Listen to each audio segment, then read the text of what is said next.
xildhibaane maxaa ka mid ah wax soo saarkaaga iyo weliba waxqabadkaaga bal hal iyo labo inaga dheh kadibna jawaabta iyo dadweynaha muuqaalka noo sheergare channelka subscribe saar ka mid ah qabadiyada aad qabateen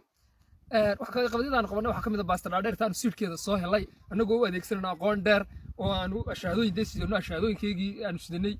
hadday yihiin daglooma iyo hadday yihiin digriiba waxa kaloo ka mid ah suuliga aan garan weyna halkan ka dhagax dhignay oo asagana aan ku daba jirno rajaynayno insha Allah inaanu helno maxaad qabatay xildhibaane kadib maxaad jawaab u heshay shacabku waxaad jawaab u heshay xildhibaanku inuu soo ogaaday baastar dheerta sirteeda iyo weliba halkii ka baxdo iyo beeraha lagu abuuray seed laakiin xildhibaanka nasiib xumo wuxuu garan waayay musqusha meeshuu ka dhex dhigay wallahi daacada qoslo wallahi xildhibaanku wuxuu fahmi waayey ama uu garan waayeyba meeshii uu ka dhagax dhigay suuliga warbaaduu inkaartani haye qalka mid suuliga aan garan weyna halkan ka dhagax dhignay oo asagana aan ku daba jirno rajaynayno insha Allah inaanu helno sax waan gartay waxa la gaas ba soo saaraysan sababta gaas ku soo saaraysan iyo qalabka aad ku soo saaraysan ma raba inaad in yar noo yar faahfaahin bulshada gaas dabiiciga waan helay ayadoo badan oo wabiya qalabka lagu soo saaray ninkan haya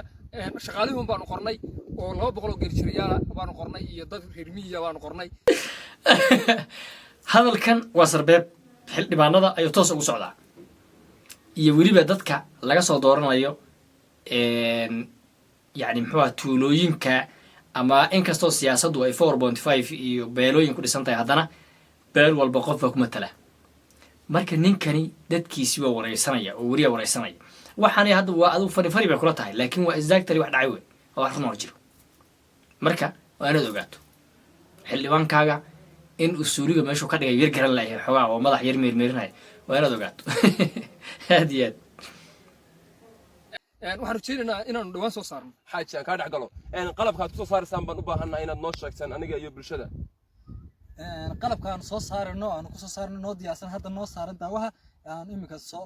soo diyaarnay waxa ka mid ah majarafadihii iyo mantaraqyadii iyo dadkiiba oo ninkan Axmed Sanaa ku sheegay iyo mantaraqyadii dadkii soo saar lahaa dadka miiga wax la soo bixi karay oo wuxuu hooga dhacay habarta dhicista bal hooga eeg ninkan qalabkiiba muxuu ahaay wataa meeshan baa surwaal yana lugaha saas ku ah iyo waxa la qabaa caloosha hud oo sidaas meeshan ka xildhibaanadu u gafeen xildhibaanada nagu matalo golaha shacabka ma noocan bay u yaalaan qoodhigni xaridin urur Soomaalidu ilaa Soomaaliland wax kale ninkaas adiguna ka dhiganaysaa xildhibaan dhan oo ku matalahayo reerkaaga matalahayo qabiilkaaga iyo meeshad ka soo jeeday iyo tuulooyinkaaga iyo waxa dhan matalahay bad ka dhigaysaa hadalkan waa sax waa hadal sarbeeb xildhibaan buu ku socdaa oo duraya xildhibaanka isaga meesha soo dheh qaybta commentiga ku soo qor haddaad garanaysid hadiyad muuqaalka noo sheergare aad u mahadsan